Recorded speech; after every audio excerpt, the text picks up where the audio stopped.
வணக்கம் மக்களே, சற்று முன் வெளியான செய்தி ஒன்று வெளியாகியுள்ளது. ஆகஸ்ட் 25 இனிமே நம்ம தான் எல்லாம். மதுரையை ரவுண்டு கட்டும் அரசியல் கட்சிகள். எவ்வளவு வரலாறா? வாங்க வீடியோவை முழுமையாக காண்கலாம். அதாவது தமிழக வெற்றி கழகத்தின் 2வது மாநில மாநாடு ஆகஸ்ட் 25ஆம் தேதி நடைபெறும் என அக்கட்சியின் தலைவர் விஜய் அவர்கள் அறிவித்திருந்தாராம். இந்த நிலையில்தான் தமிழகத்தில் வருகின்ற 2026 சட்டமன்ற தேர்தலுக்கு இன்னும் 8 மாதங்களே உள்ள நிலையில்தான் அனைத்து கட்சிகளும் தங்கள் கட்சி வேலைப்பாடுகளை தீவிரமாக மேற்கொண்டு வருகிறது. இந்த நிலையில்தான் மதுரை மாநாடு என்பது பல்வேறு நோக்கங்களை உள்ளடக்கியதாக பார்க்கப்பட்டு வருகிறது. மதுரை மாநாடு ஏன் அரசியல் கட்சிகள் மதுரையை ரவுண்டு கட்ட காரணம் என்ன என்பதை இந்த செய்தி விவரிக்கிறதா. அதாவது எம்ஜிஆர் தொடங்கி கமலஹாசன் வரை மதுரையில் தான் தங்கள் அரசியல் கட்சிகளை தொடங்கியுள்ளனர். எனவே மதுரையில் மாநாடு நடத்தினால் வெற்றி நிச்சயம் என்று அரசியல் தலைவர்கள் மத்தியில் கருத்துக்களும் நிலவி வருகிறது. இதன் அடிப்படையில் தான் விஜய் அவர்கள் மதுரை மாநாட்டை திட்டமிட்டிருப்பதாக தகவலும் அரசியல் வட்டாரங்களும் தெரிவித்து வருகிறது. மதுரை மண் தமிழ்நாட்டில் அரசியல் மட்டுமல்லது தேசிய அளவிலும் திருப்பு முனையை ஏற்படுத்தி இருக்கிறது என்று பலரும் அறிந்த உண்மை. மகாத்மா காந்தி கூட தனது முழு ஆடையை துறந்து அரை ஆடையை உடுத்தியது இங்குதான்.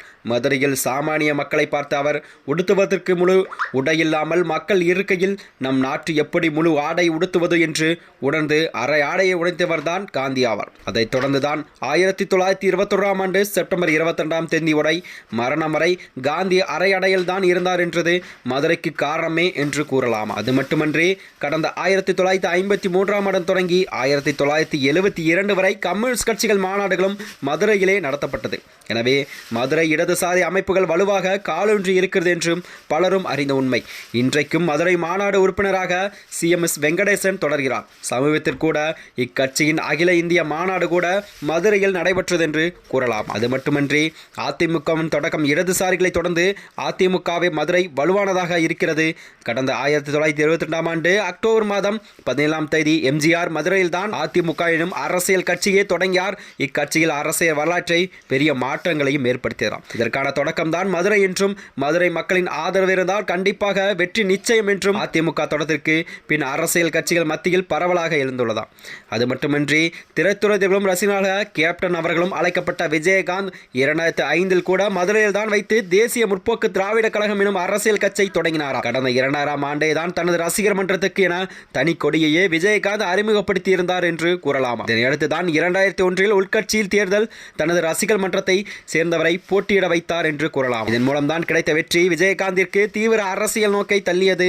ஒரு கட்டத்தில் தேமுதிக தமிழக எதிர்க்கட்சி என்ற அந்தஸ்தையும் பெற்றது என்று இதற்கெல்லாம் மதுரை மண் தான் காரணம் என்றும் மக்கள் மத்தியில் பரவலாக பேசப்பட்டு வருகிறது. அது மட்டுமின்றி நடிகர் கமலஹாசன் கூட அரசியல் களத்தில் வருவதற்கு முன்பாகவே மரபாக மாறிய நிலையில்தான் அதை கமலஹாசன் பின்தொடர்ந்தார். கடந்த 2018ஆம் ஆண்டு கூட பிப்ரவரி 12ஆம் தேதி மக்கள் நீதி மைய கட்சி என கமலஹாசன் அவர்கள் மதுரை ஒத்தக்கடை பகுதியில் தொடங்கினார் என்றே கூறலாம்.